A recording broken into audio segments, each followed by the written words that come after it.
show you how to mix plaster and pour it into a mold. Before you start mixing your plaster, remember you're going to have a very short amount of working time. So it's a good idea to have your mold ready first. In my mold, you can see that all of the edges are taped with duct tape, so that way it won't unravel on me while I'm working or after I poured it. I've also included clay at the base, and I've pressed my my positives into the clay that I'm going to be casting. I made sure to also paint some Murphy's oil on top of everything, so that way the plaster shouldn't stick to my actual objects and it should be clean to remove it. In addition to that, any area that I didn't want to be cast, so this little opening right here, I made sure to fill with some clay so that would not cast with the design. Alrighty, so now that that is ready, my next step is my container of water. Now, this is not going to require a whole lot of plaster, so I don't need a lot of water. In fact, I think I might have a little too much in here. The way that you can kind of gauge it, I mean, you can always mix more if you need to, but you're welcome to even kind of fill your cast with a little bit of water and then pour it off into there, see what happens, or to see exactly how much you need. But the amount that's in here will expand once I've added plaster to it. So we start off with water, and then the next step is going to be wearing some sort of face covering because you don't want to inhale plaster. So I have a dust mask that I'm wearing, and I've got that on now, and I'm going to go over to my bag of plaster. Now it's very important that you keep the plaster and the water separate. If any plaster gets into your water, then you're going to have sort of a nightmare situation on your hands. Or sorry, if any water gets into your plaster, other way around. So I'm going to start sprinkling this in, and I like to sort of rotate it and sprinkle it. Another thing you want to keep in mind is you do not want to use a container that you're frequently using with your clay, because plaster and clay don't mix well, and it can actually cause your clay, if your clay gets contaminated, it could cause your clay to explode in the kiln. So we're using totally separate container that I don't put any clay in ever. So right now I'm sprinkling in the plaster, and I'm kind of rotating it to try to spread out where all that goes. You are going to be touching this, so if you have any jewelry on that you're worried about getting damaged by the plaster, just take it off before you begin. And I'm going to keep filling this until the plaster stops sinking. So I'm looking at this now, and I'm seeing that there's a lot of clay in the middle here. Sorry, not clay, plaster in the middle here that is not sinking. So now I can start to stir. I'm just going to sort of knock some of this in there. You can take off your mask while you're stirring. You really only need the mask for like plaster powder.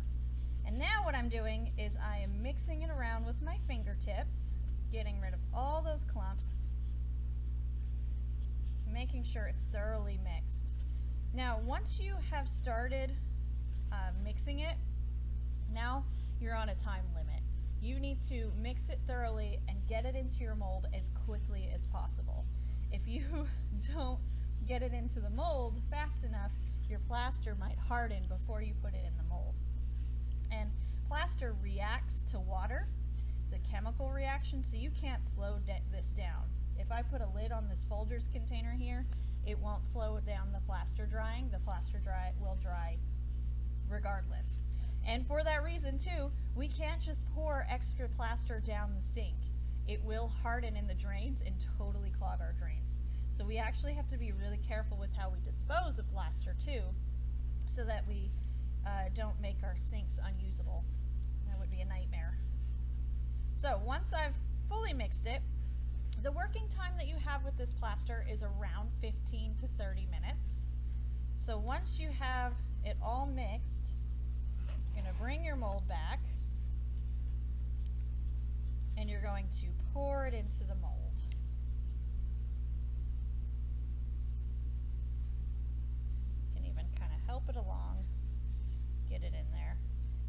plaster's a little old, so it's a little clumpier than most, but I think it'll still cast fine. I got brand new plaster for the class. This is some of the dregs from previous years. And then once it's in there, I'm going to tap on it with my clean hand here. If you don't have a clean hand, ask somebody else around you to help you out with this step. And you're just going to tap on it until it has done its job and is thoroughly mixed. And the bubbles too, if there's bubbles in there, they'll rise to the top and then they usually pop. So that's what we're doing, getting everything filled in and popping the bubbles. Now, if you have any remaining plaster, you can kind of peel it up with your fingertips from the inside and throw it away in the trash. Not in the sink. In fact, we never wash our plaster containers. We just let the plaster dry in there, and then it flakes off of the plastic on its own. And for washing your hands, you are actually going to be using a wet paper towel, and you're going to wipe off most of it from your hands. And once you have gotten almost all of it off of your hands, then you can rinse whatever little dust particles you have on there off in the sink. One thing that I forgot to mention that I wish I had done for this demo was to put down a tray or piece of plastic underneath your work, because this is going to be a butt to clean up, and I'm going to have to do it anyways. But the best way to clean it up if you do get plaster powder somewhere is to clean it up while it's dry. You don't want to activate it with water. So I'll sweep this up into the trash, and then I will wipe it down with a sponge, because remember, plaster and clay don't mix. Plaster and the sinks don't mix.